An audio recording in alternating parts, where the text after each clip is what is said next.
السلام علیکم ورحمۃ اللہ تعالی وبرکاتہ۔ نحمده ونصلی علی رسولہ الکریم، اما بعد فاعوذ باللہ من الشیطان الرجیم، بسم اللہ الرحمن الرحیم۔ ان اللہ وملائکتہ یصلون علی النبی یا ایھا الذین آمنوا صلوا علیہ وسلموا تسلیما۔ اللہم صل علی سیدنا وشفیعنا مولانا محمد بارک وسلم، صلاۃ و سلام علیک یا رسول اللہ صلی اللہ تعالی علیہ وسلم۔ کل ہم نے وضو کے حوالے سے درس سماعت کیا تھا۔ آج انشاءاللہ غسل کرنے کا طریقہ، غسل میں کتنی چیزیں سنت ہیں، کتنی چیزیں فرض ہیں، غسل کب کرنا فرض ہے، کب کرنا سنت ہے، کب کرنا مستحب ہے، اتنی چیزوں پہ انشاءاللہ ہم گفتگو کو سماعت کریں گے۔ غسل کا طریقہ سماعت کر لیں۔ غسل کرنے کا طریقہ یہ ہے کہ پہلے غسل کی نیت کرے، دونوں ہاتھ گٹوں تک 3 بار دھوئے، پھر اپنی استنجا کی جگہ کو دھوئے۔ یعنی سب سے پہلے آپ کو نیت کرنی ہے، پھر آپ کو اپنے ہاتھوں کو گٹوں تک دھونا ہے، تاکہ ہاتھ میں پانی کے استعمال پہ بھی بہت زیادہ ہمیں خیال رکھنا چاہیے۔ کوئی شاور وغیرہ میں نہاتا ہو تو اس کے لیے اتنا مسئلہ نہیں ہوتا، لیکن اگر بکٹ میں پانی بھر کے رکھا ہم نے اور ہاتھ میں غلاظت یا نجاست لگی ہوئی ہے، اب ہم پانی کو نکالنے کے لیے ٹب میں جیسے ہی ہاتھ ڈالے تو وہ ہاتھ تو ہمارا پاک ہوتا ہے دھلنے کے بعد، لیکن جتنے پانی کے اندر رہ گیا وہ پورا کا پورا پانی ناپاک۔ تو ایک صورت یہ۔ دوسری صورت، آپ کے ہاتھ میں کوئی غلاظت نہیں لگی تھی، ہاتھ میں کچھ بھی نہیں تھا، ہاتھ پاک صاف ہے، سب چیزیں ہیں، لیکن پانی کو اگر کوئی چیزیں استعمال کر لی جائے تو پانی مائع مستعمل ہو جاتا ہے، یعنی استعمال ہوا پانی۔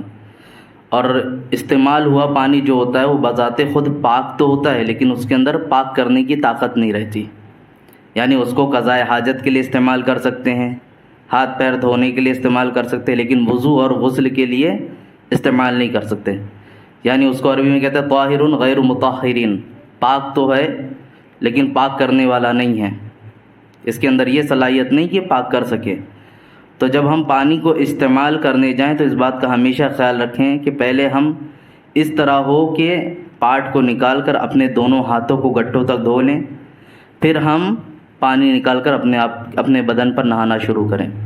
نہانے میں بھی کمال احتیاط یہ ہونا چاہیے کہ جسم کے اوپر سے اڑنے والا پانی اس کے اندر نہ جائے، ورنہ ظاہر سی بات ہے آپ کے اندر اگر نجاست لگی ہے، آپ ناپاک سے ہیں، بذات خود تو آپ پاک ہو رہے، لیکن یہ پانی اگر دوسری جگہ اسی میں مل جا رہا ہے تو وہ تو ناپاک ہوگا۔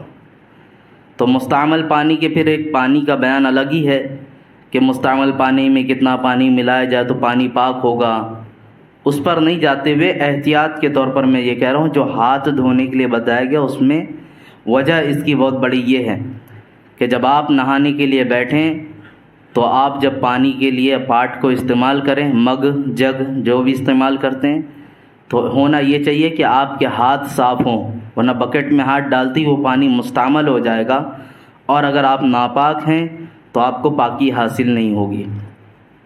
پھر استنجا کی جگہ کو صاف کر لینا۔ ڈائریکٹ عام طور پہ آپ نے سنا غسل میں کیا ہے، کلی کرنا، ناک میں پانی چڑھانا، پورے بدن پہ پانی بہانا، یہ تو بہت لمبی باتیں بتا رہے ہیں کہ استنجا کی جگہ دو، گٹوں دو، یہ ایک صحیح طریقہ ہے نہانے کا۔ اور جو یہ 3 چیزیں بتائی گئیں کہ کلی کرو، ناک پہ پانی چڑھاؤ اور پورے بدن پہ پانی بہاؤ، یہ فرض ہے۔ اب یہ جو طریقہ بتایا جا رہا ہے آپ کے سامنے، اس میں کمال احتیاط کے ساتھ ہے کہ آپ وضو کر لیں، غسل کر لیں، کس طرح آپ کو کرنا ایک طریقہ بتایا گیا۔ اب یہ استنجا کی جگہ جو دھونے کے لیے یہاں فرمایا گیا اس کی وجہ یہ ہے تاکہ کسی کو نائٹ فال ہوا رہے، منی کا خروج ہوا ہے، منی سوکھ جاتی ہے، تو پہلے اسے اچھی طرح دھو لیں، دھو کر اسے صاف کر لیں، ورنہ ہوگا ایسا کہ آپ نہانے کے لیے بیٹھے ہیں، وہ چیز صاف نہیں کی تو وہ جتنا پھیلے گی اتنا آپ نجس ہوتے چلے جائیں گے۔ فار ایگزامپل ایسا سمجھیں کوئی غلاظت آپ کے کپڑے کے آستین کے اتنے حصے پہ لگی تھی، اب لوگ کرتے کیا ہیں عام طور پہ، کوئی اگر ناپاک نجاست غلیظہ اگر آپ کو پتہ ہوگی تو آپ سمجھ جائیں گے بات. نجاست غلیظہ جیسے ایک مثال لے لیں, نائٹ فال ہو گیا, شہوت کے ساتھ منی کا خارج ہونا پایا گیا, تو اب ٹریکس تھا, لنگی تھی, تہبند تھی, وہ ناجس ہوئی آپ کی. کسی نے کیا سوچا کہ اس کو پکڑ کر میں دھو لیتا ہوں, ٹھیک ہے, اس کو اچھی طرح پکڑ کے دھو لیتا ہوں, یہ تو صاف ہو جائے گا. آپ جب دھونے کے لیے ان چیزوں کو بیٹھیں گے, آپ مجھے بتائیں جو چیز اتنی تھی جب دھلیں گے تو پھیل کے اتنی ہوگی نا پانی کے ساتھ. تو پہلے اتنا ناپاک تھا کپڑا, جب پانی لگ کر اتنا پھیلا تو اتنا ناپاک ہوا, اور دھلیں گے تو اور ناپاک ہوا. تو اسی لیے پورا کپڑا دھونے کا حکم دیا گیا تاکہ پورا پانی بہہ جائے اور اسے نچوڑ دیا جائے, اس کا اثر بھی باقی نہ رہے, یہ حکم دیا گیا. غسل میں بھی ہمیں یہی کرنا چاہیے, جب ہم نہانے کے لیے بیٹھیں جسم پر جہاں کہیں نجاست ہو اسے اچھی طرح صاف کر لیں, ورنہ ہو سکتا ہے کہ جلد بازی میں نہا رہے ہوں اور یہ ہو کہ جسم تو بھیگ چکا ہے لیکن نجاست جہاں لگی تھی وہاں سے پھیلتے ہوئے صرف جسم میں آپ کے پھیل گئی, وہ صاف نہ ہوئی ہو, وہاں سے پانی نہ بہا ہو. تو اس لیے استنجا کی جگہ کو بھی دھونے کا حکم دیا گیا. اس کے بعد کہتے ہیں کہ نماز جیسا وضو کرے. نماز کے لیے ہم کیسا وضو کرتے ہیں, کل آپ نے سماعت کیا, اسی طرح آپ کو وضو بھی کرنا ہے, جس طرح آپ پورا وضو کرتے ویسے ہی. لیکن یہاں پہ ایک قید یہ لگائی گئی کہ جیسے گاؤں وغیرہ میں, آج تو وہ دور گاؤں میں بھی نہیں پایا جاتا, لیکن بسا اوقات اگر کبھی ایسا موقع آ جائے, کہیں ایسی جگہ پر گیا نہانے کے لیے جہاں پانی جمع ہوتا ہو, بہت دیر بعد پانی کھسکتا ہو, یا ایسا ہے کہ مٹی وغیرہ ہے, تو وضو تو کرے لیکن اپنے پیر کو نہ دھوئے, پیر کو سب سے آخر میں دھوئے. پورا وضو کر لے, نہا لے اچھے سے, جب نکلنے لگے تب پیر پہ اپنے پانی ڈال کے پھر نکل جائے, یہ حکم دیا گیا. تو وضو کرے لیکن پیر کو اپنے نہ دھوئے. کب نہ دھوئے؟ جب زمین مٹی کی ہو یا جہاں پر پانی وغیرہ جمع ہونے کا اندیشہ ہو وہاں پر. پھر فرمایا گیا کہ تیل کی طرح اپنے بدن پر پانی کو چپڑے. تیل ہم کس طرح لگاتے بدن پہ, جب مالش کوئی کرتے تو ایسے ہی ہوتا نا, بدن پہ چپڑ لیتے ہیں پورا. اس کا سب سے بڑا فائدہ یہ ہے کہ جسم کے ہر حصے میں پانی بالکل اچھی طرح سرایت کر جائے گا, بہت اچھی طرح. آپ دیکھ لیں اگر کوئی چیز بھیگی ہو اس کو دوبارہ دھلا جائے تو بالکل آرام سے وہ بھیگ جاتی ہے, لیکن کوئی بالکل خشک ہو چکی ہو, جیسے ٹھنڈیوں کے موسم میں کبھی کبھی ہوتا ہے باڈی بہت خشک ہو چکی ہوتی ہے, اور کبھی ایسا ہے کہ پانی یہاں ڈالو تو یہ حصہ نہیں بھیگتا, اس کے آگے جا کر پانی بھگاتا ہے, پانی کا سرک جانا پایا جاتا ہے. تو جب اگر باڈی پہ ہم تیل کی طرح پانی کو چپڑ لیں گے تو سب سے پہلا فائدہ یہی ہے ہمارا کہ وہ پانی اچھی طرح جہاں سے ہم ڈالیں گے وہاں سے بھیگتا ہوا پورا جائے گا, یعنی ہر حصے کو وہ دھل لے گا جہاں جہاں پانی ڈالا جائے گا. تو جسم پر پانی کو اس طرح تیل کی طرح چپڑ لیں. دوسرا اس کا فائدہ یہ بتایا گیا کہ جب اس طرح پانی کو اپنی باڈی پہ چپڑے گا, لگائے گا, ملے گا, تو اس کا دوسرا فائدہ یہ ہے کہ ٹھنڈیوں میں بہت سارے لوگوں کو جو ٹھنڈ لگتی ہے 5 منٹ بیٹھ کر پانی کے آگے سوچتے ہیں پانی ڈالیں کہ نہ ڈالیں, یہ ہوتا ہے نا, تو وہ ٹھنڈی کا جو اندیشہ وہ بھی جاتا رہے گا. آپ جب ڈالیں گے پانی تو اس طرح آپ کو ٹھنڈک بھی محسوس نہیں ہوگی. اور بھی اس طرح کے فائدے اس میں ہیں. بہرکیف جب آپ غسل کرنے بیٹھیں تو نماز جیسا وضو کریں, اس کے بعد تیل کی طرح اپنی باڈی پر پانی کو لگا لیں. پھر فرمایا گیا داہنے کندھے پر 3 بار پانی بہائیں, پھر بائیں کندھے پر پانی بہائیں, پھر سر پر پانی بہائیں, پھر پورے بدن پر پانی بہائیں. یعنی شروعات اب جو باڈی پہ پانی کے ڈالنے کی ہو تو پہلے دائیں مونڈے پر, مونڈا کہتے کندھا, دائیں مونڈے پر, پھر بائیں مونڈے پر, پہلے رائٹ سائڈ پھر لیفٹ سائڈ, پھر اس کے بعد سر کے اوپر سے پانی بہا کر اچھی طرح پھر پانی سے نہانا شروع کریں. ہماری شروعات تو ایسے ہی ہوتی ہے, بعض جگہ گئے شاور کھول کے کھڑے ہو گئے, ڈائریکٹ گئے بکیٹ میں پاٹ ڈالا اور نہانا شروع کر دیا. عزیزان مکرم اس طرح نہیں ہوتا نہانا. اب یہاں پر جو بات بتائی گئی اس میں خاص طور پر یہی ہے کہ کلی کرنا, ناک میں پانی چڑھانا, پورے بدن پر پانی بہانا, یہ فرض قرار دیا گیا غسل میں. کسی نے اگر ان تینوں چیزوں کو عمل میں نہیں لایا, عمل نہیں کیا ان تینوں چیزوں پر, اس کا غسل ہوگا ہی نہیں. جیسے کہ پوری باڈی میں نہا تو لیا لیکن کلی نہیں کیا, ناک میں پانی چڑھایا, تو غسل ہوگا؟ یہ 3 چیزیں فرض ہیں نا.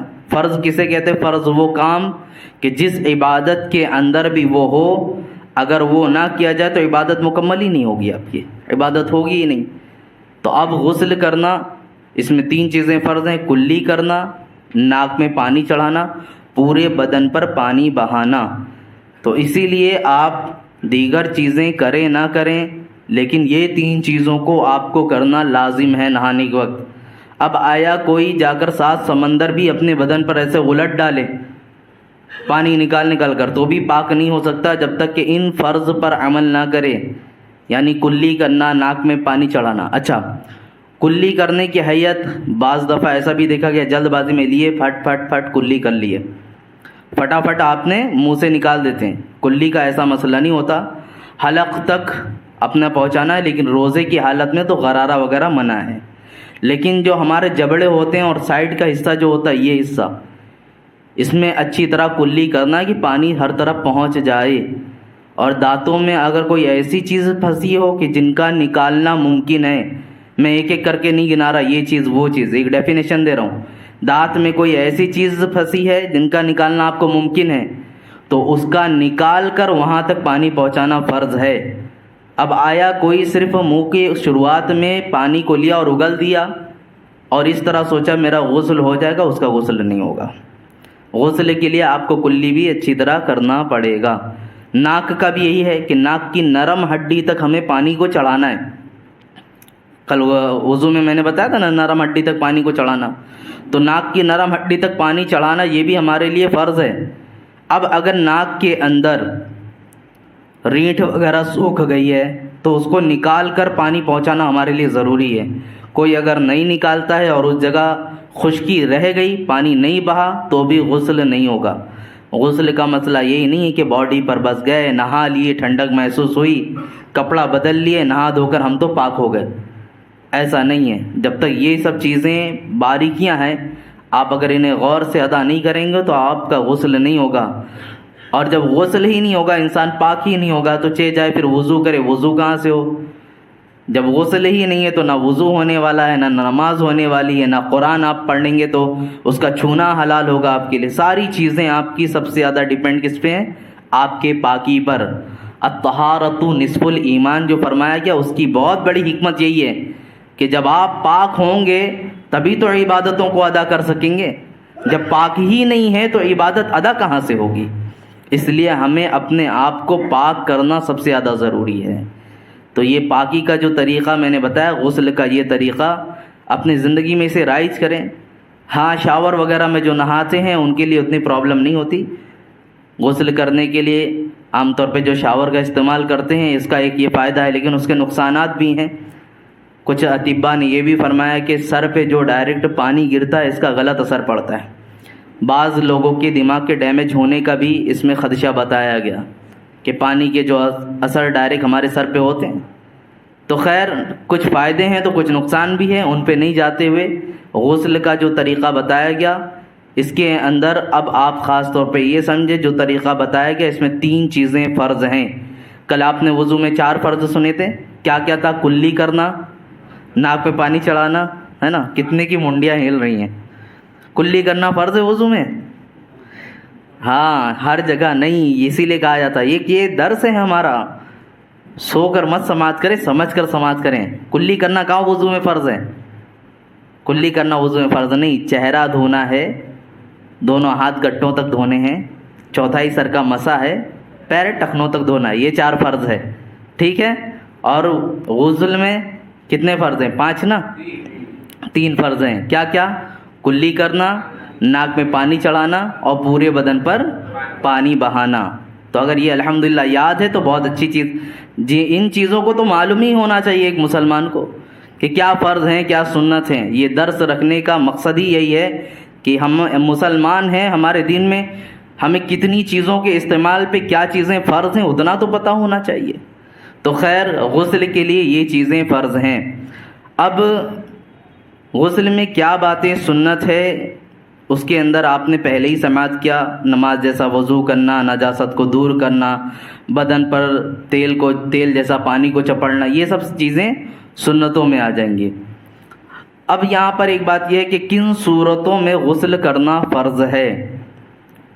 ہم تو عام طور پہ یہ سوچتے ہیں جمعہ آ گیا تو نہانا ہی ہے، یہی ہے نا، جمعہ آ گیا تو نہانا ہی، اور کوئی نہیں نہایا ایسے ہی آ گیا تو اس کو تو دن بھر لوگ تانا مانی، جمعہ تھا نہایا بھی نہیں، جمعہ تھا نہایا بھی نہیں، یہی بولتے ہیں نا، ایسے ہی لوگوں کے درمیان رہتا ہے جمعہ نہانے کا۔ تو نہانا کب فرض ہے وہ سماعت کریں، جمعہ کو جو نہاتے تو وہ کس حکم میں آئے گا، وہ تمام چیزیں آپ دیکھیں گے۔ یہاں فرما رہے ہیں کہ منی کا اپنی جگہ سے شہوت کے ساتھ جدا ہو کر عضو سے نکلنا، چاہے وہ عورتیں ہوں یا مرد ہیں۔ منی یعنی جب اس کی دو صورتیں، ایک یہ کہ آپ رات میں سو رہے تھے یا کبھی بھی سو رہے تھے، آپ کو نائٹ فال ہوا، خواب کے ذریعے ہوا یا یوں ہی آپ کو نائٹ فال ہوا، تو اب اس طرح آپ کا نائٹ فال ہو جانا، منی کا نکلنا، یعنی جسے احتلام بھی کہتے ہیں، تو اب ایسی صورت میں آپ پہ غسل کرنا فرض ہے۔ بغیر نہائے یا صرف دھو کر چلا گیا نماز پڑھنا چاہے تو پاک نہیں ہے۔ ایسے لوگوں کو مسجد میں داخل ہونے بھی منع فرمایا گیا ہے، حرام ہے ان کا مسجد میں اس طرح ناپاک ہو کر آنا۔ عورتوں کے ساتھ جمع کیا، مرد بیوی نے شباشی کی، اور جمع کے دوران جب وہ غلاظت کا خروج ہوتا ہے، منی کا خروج ہوتا ہے، تو اب ان کے اوپر بھی نہانا فرض ہو جاتا ہے۔ یہ دو صورتیں۔ پھر بتا رہے ہیں حشفہ یعنی سر ذکر کا عورت کے آگے یا پیچھے یا مرد کے پیچھے کے مقام میں داخل ہونا۔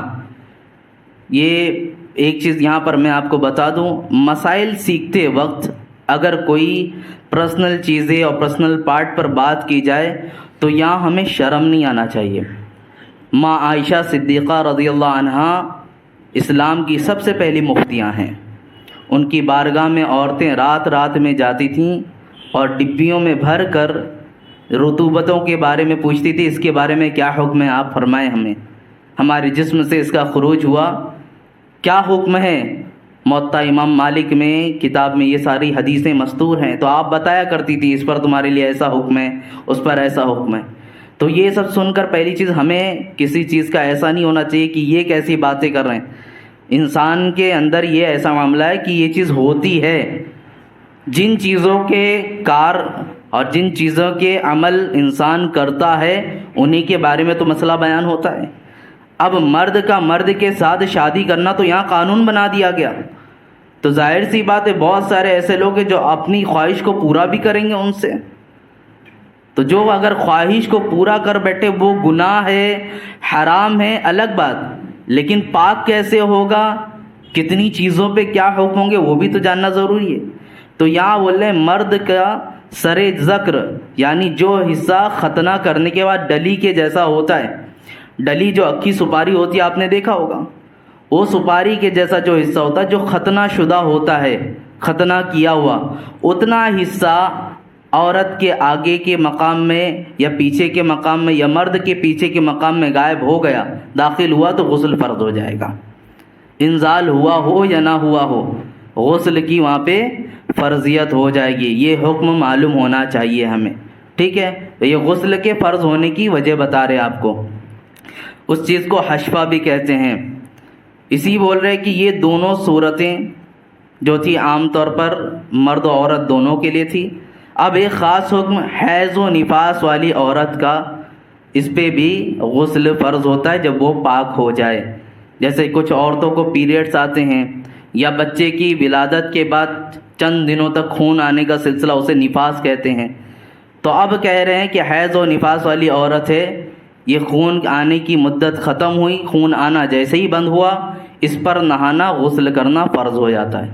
اتنی صورت ایسی ہے جس میں غسل کرنا فرض ہے، اس کے علاوہ اور صورت ایسی نہیں جس میں آپ کو غسل کرنا فرض ہو۔ بسا اوقات راستے سے گزر رہے ہیں، کتا ٹچ ہو کر چلا گیا تو نہانا فرض سمجھ لیتے ہیں لوگ کہ کتے نے چھو لیا ہے بول کر۔ کتے کے چھو لینے سے یا کتا آپ کو چاٹ بھی لے آ کر آپ کے جسم پر اپنا زبان بھی لگا دے تو بھی آپ پر نہانا فرض نہیں، لیکن جن جگہوں کو چھوا ہے ان کو دھونا فرض ہے۔ اب چھونے میں دو حالت ہے، ایک یہ اگر اس کا جسم بھیگا ہوا ہے کتے کا، یعنی اس کی باڈی بھیگی تھی، گٹر میں بیٹھا تھا یا کہیں سے بھیگ کر آیا تھا، اب وہ آپ سے مس ہو کر گیا تو جن کپڑوں پر مس ہوا ان کو بدلنا فرض ہے، اور باڈی پر بھی اس کا اثر پہنچا تو اس کو دھونا آپ کو ضروری ہے۔ اسی طرح وہ بھیگا تو نہیں تھا لیکن اس کی رال جو ٹپکتی ہے، تھوک جو ہوتا ہے، وہ آپ کے کپڑے پر یا بدن پہ لگا تو اس کا دھونا آپ کو ضروری ہے۔ کتے کے ٹچ ہونے سے غسل فرض نہیں ہوتا کہ کپڑا بھی اتارو، نہانے بھی جاؤ۔ اس طرح بہت ساری ہمارے درمیان واحیات قسم کی باتیں مشہور ہوتی ہیں۔ یہ علم سے کورے لوگ ہیں، ہاں کمال احتیاط ہے، کوئی نہاتا ہے تقویٰ دکھاتا ہے، اس میں کوئی اعتراض نہیں، لیکن اگر اپنے اوپر یہ حکم لگائے کہ ہم ناپاک ہو گئے تو ایسا نہیں ہے، ٹھیک ہے۔ کن وقتوں میں غسل کرنا سنت ہے، اب یہ بھی سماعت کر لیں۔ فرض سمجھ میں آ گیا کب کب کرنا ہے، سنت کا حکم سن لیں۔ جمعہ کی نماز، جمعہ کے دن، عید، بقرہ عید، عرفہ کے دن اور احرام باندھتے وقت نہانا ہمارے لیے سنت ہے۔ احرام ہم پہنتے ہیں حج کے لیے، تو وہ احرام باندھنے کے لیے ہمیں نہانا کیا ہے، سنت ہے۔ جمعہ کا دن آ گیا تو نہانا ہمارے لیے کیا ہے، سنت ہے۔ کرو گے تو ثواب ہے، نہیں کرے تو ایسا نہیں گناہ ہے آپ کے لیے۔ آپ پاک صاف ہیں، کسی حالت میں مصروف تھے، کہیں بزی تھے، وقت نہیں ملا، تو اب ایسا نہیں کہ نماز چھوڑنے کے قریب آ جائے لیکن نہا کر ہی جانا ہے۔ ایسا ہی ہوتا ہے نا، بہت جلدی جلدی آیا، میں پہلے نہایا اور بھاگتے ہوئے آیا نماز کے لیے، تو کیا ضرورت تھی، آرام سے ہی آتے اگر آپ پاک صاف تھے۔ وضو تو ہم کرتے ہی ہیں نا اپنے جسم پر لگی ہوئی نجاست صغیرہ کو مٹانے کے لیے، تو وضو ہے ہمارے لیے، غسل بھی ہے۔ غسل اگر کرنے کی حالت نہیں اور وقت میسر نہیں آتا تو وضو کر کے آ جائیں آپ نماز پڑھنے کے لیے۔ تو جمعہ کے دن، عید، بقرہ عید، عرفہ کے دن، حج کے دوران عرفہ کا دن بھی آتا ہے، اور اسی طرح احرام باندھنے کے لیے ان چاروں وقت کو بتایا گیا، ان کے لیے نہانا کیا ہے، ہمارے لیے سنت ہے۔ اب کچھ اور صورتیں جس میں نہانا ہمارے لیے مستحب، مستحب اسے کہتے ہیں جس کو کرے تو ثواب، نہیں کرے تو کوئی گناہ نہیں ہوتا، سمجھ میں آیا، یہ نفل کی طرح ہی ہے۔ وقوف عرفات، وقوف مزدلفہ، حج کے دوران عرفات کے میدان ہوتے ہیں، وہاں ٹھہرتے ہیں جا کر، تو وہاں ٹھہرنے کے لیے غسل کرنا مستحب۔ وقوف مزدلفہ یہ بھی ایک مقام ہے، جب وہاں ٹھہرا جاتا ہے، وقوف کہتے ہیں ٹھہرنے کو، جب وہاں ٹھہرنے کے لیے جائیں تو ٹھہرنے کے لیے رکتے ہیں تو غسل کرنا مستحب۔ یوں ہی بتا رہے ہیں حرم حاضری، سرکار صلی اللہ علیہ وسلم کی بارگاہ میں حاضر ہونے کے لیے، یہاں سب جانے کے لیے کیا ہے ہمارے لیے، نہانا مستحب۔ خانہ کعبہ کا طواف کرنا ہو یا رمی جمار کرنا ہو، رمی جمار سمجھتے ہیں آپ، وہ 3 شیطان جسے بولتے کنکریاں مارتے ہیں، تو یہ سب کے لیے جانا تھا تو نہانا اس نیت سے ہمارے لیے مستحب۔ اچھا یہ جو مستحب ہے یہ کب ہوگا، آپ پاک ہیں اس کے بعد بھی آپ نہانے جا رہے ہیں تب مستحب ہے۔ کوئی سوچے کہ میں ناپاک تھا اور اس نیت سے جا رہا ہوں تو پہلے تو غسل کرنا فرض ہوگا نا، فرضیت کو ادا کرنے کے بعد یہ ہے، آپ پاک ہیں پھر نہا رہے ہیں تو یہ مستحب ادا ہوگا، ٹھیک ہے۔ پھر بتا رہے ہیں کہ شب برات، شب قدر، یوں ہی ہم مجلس خیر میں شرکت کرتے، پروگرامات وغیرہ ہوتے ہیں، عید میلاد النبی کا پروگرام ہو یا دیگر مجلس خیر میں شرکت کے لیے لوگ نہا دھو کر آتے ہیں، تو ان سب چیزوں کے وقت ہمارا نہانا کیا ہے، یہ مستحب ہے۔ یوں ہی فرمایا گیا کہ سفر سے واپسی کے بعد یا استحاضہ جیسے کہ عورتوں کو پیریڈز آتے ہیں تو اس میں ایک وقت ہوتا ہے، اتنے دن سے اتنے دن تک آیا تو حیض ہوگا، کم اتنا ہو گیا تو یہ بیماری کا خون کہلائے گا، زیادہ ہو گیا تو بیماری کا خون کہلائے گا۔ اسی طرح نفاس کی بھی ایک مدت ہے، کتنے دن تک آیا تو وہ نفاس ہے، زیادہ ہو گیا اس سے زیادہ تو وہ استحاضہ یعنی بیماری کا خون ہے۔ تو اگر وہ بیماری کا خون ہوتا ہے تو ان کا نہانا کیا ہوتا ہے، مستحب ہوتا ہے، ٹھیک ہے۔ پھر فرما رہے نماز کسوف، نماز خسوف، چاند گرہن، سورج گرہن آپ نے سنا ہوگا بس اوقات، تو اس وقت بھی نماز پڑھتے ہیں 2 رکعت۔ کس لیے نماز پڑھتے؟ کیونکہ نماز خسوف اور کسوف کو کہا گیا، چاند پر گرہن لگے یا سورج پر گرہن لگے اسے اللہ کا غضب بتایا گیا، تو اس لیے خوف کھاتے ہوئے نہا کر 2 رکعت نماز ادا کرنا یہ بھی ہمارے لیے مستحب ہے۔ ساتھ ہی ساتھ سخت آندھی آ رہی ہو یا بالکل اندھیرا چھا گیا ہو تو اس خوف سے نماز پڑھنے کے لیے آپ کا غسل کرنا مستحب ہے۔ یوں ہی اور بھی چیزیں یہاں پر بتائی گئی کہ سفر سے واپسی کے بعد یا نیا کپڑا ہم جب پہنتے ہیں تو تو نیا کپڑا پہننے کے لیے ہمارا غسل کرنا یہ سب کیا ہے؟ مستحب. مستحب بمانا پھر بتا دے رہا ہوں، جس کا کرنا ثواب، نہیں کرے تو کوئی گناہ نہیں ہے، آپ پہن سکتے ہیں، کر بھی سکتے ہیں. اب اتنی چیزیں جو یہاں پر بیان ہوئی یہ غسل کی ضروریات میں سے تھی، میں نے آپ کے سامنے پیش کیا. اب نہاتے وقت ایک آخری مسئلہ آپ کو میں بتا کر اپنے درس کو ختم کرتا ہوں. بسا اوقات لوگ کھلے میں نہا رہے ہوتے ہیں اور وہ تہبند پہنے ہوتے ہیں چھوٹی، یا اپنے گھٹنے کو کھول کر نہاتے ہیں. تو یہ گھٹنے کو کھولنا مرد کی سطر معلوم ہے آپ کو، ناف سے لے کر گھٹنا بھی شامل ہے. اگر کوئی گھٹنا کھول کر نہاتا ہے یا کسی کو بھی دکھاتا ہے تو یہ حرام کام ہے، سخت گناہ ہے. جب یہ نہانے کے وقت حرام ہے تو ظاہر سی بات ہے کھول کر یوں گھومے گا تو بدرجہ اولا حرام رہے گا، کیونکہ نہانے کے وقت کوئی دیکھنے تو آتا نہیں. لیکن جب آپ چھوٹی سی چڈیاں پہن کر باہر گھوم رہے ہوتے ہیں، ہوتی ہے نا گرمیوں میں عادت ہوتی ہے، خاص طور پہ جم جانے والے بچے ہمارے، مسلم نوجوان بھی اس پہ ذرا بھی توجہ نہیں دیتے، اپنی باڈی کی بنانے کی دھن میں ایسے مست کہ ہاف کپڑے پہن کر وہاں پہنچے ہوتے ہیں، خود بھی گناہ گار ہوتے ہیں اور جتنے لوگ دیکھتے ہیں وہ سب ان گناہوں میں مبتلا ہوتے ہیں. عزیزان مکرم، حدیث پاک میں فرمایا گیا بہت سارے ایسے لوگ ہیں جو جہنم میں جانے والے ایسے ہوں گے جو محض اپنی سطر کے دکھانے کی وجہ سے جہنم میں جائیں گے، صرف سطر کو دکھانے کی وجہ سے. اب لنگی پہننے کا بھی کچھ لوگوں کا انداز ایسا ہوتا ہے، لنگیاں پوری نیچے تک ہوتی تہ بند، اٹھا کر اس کو ایک فولڈ کر کے پھر باندھ لیتے ہیں، کرتے نا اس طرح، اور شان سے گھوم رہے ہوتے ہیں. کیا مزہ ملتا ہے پیروں کو دکھانے میں معلوم نہیں، لیکن یہ چھپانا ہر مرد کے لیے فرض ہے.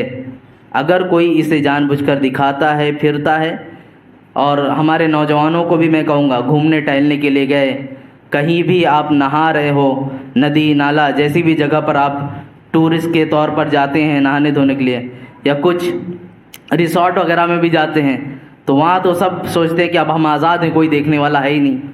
آپ کہیں پر بھی جائیں، شریعت کا جو حکم ہے وہ ہر جگہ لازم ہوتا ہے. ایسا نہیں ہے کہ آپ کے حمام میں الگ ہے اور باہر جانے کے بعد الگ. جو آپ کے حمام میں حکم ہے وہی آپ کے لیے باہر بھی حکم ہوگا. اس لیے اس چیز پر خاص دھیان دیں. میاں ہم خود بھی گناہ گار ہوتے ہیں، لفظ کو سنیں، اور جتنوں کی نظر پڑتی ہے وہ بھی گناہ گار ہوتے ہیں اس میں. تو ہم سب کو بٹور کر لے کر چل رہے ہیں، نہ جانے کتنوں کی نظریں پڑتی ہیں ہم تک. تو یہ تو مرد کے لیے ہی ہے. اب وہ خواتین جو شارٹ کپڑے پہن کر باہر نکلتی ہیں ان کے لیے کتنی سخت وعیدیں ہوں گی، وہ خود بھی جائزہ لے لیں. اللہ رب العزت ہم سب کو کامل حیا عطا فرمائے. حضرت عثمان غنی رضی اللہ عنہ کا صدقہ نصیب فرمائے. اے پاک پروردگار عالم، ہم سب کو جب تک زندہ ہے علم سیکھنے اور سکھانے کی توفیق عطا فرما. ہماری اس مجلس کو مولا تعالیٰ آخرت میں ذریعہ نجات بنا. اے پاک پروردگار عالم، یہاں جتنے لوگ بیٹھے ہم سب کو علم نافع سے مالا مال فرما. مولا تعالیٰ ہمیں اپنی نمازوں کو صحیح طریقوں سے ادا کرنے کی توفیق عطا فرما. اے اللہ تعالیٰ ہم سب کو پاکی نصیب فرما. مولا ہم نے اب تک اگر جانے انجانے میں جو بھی گناہ کیا ان گناہوں سے باز آنے کی توفیق عطا فرما. وصلی اللہ تعالی علی خیر خلقہ محمد وآلہ وصحبہ اجمعین برحمتک یا ارحم الراحمین. السلام علیکم ورحمۃ اللہ تعالی وبرکاتہ.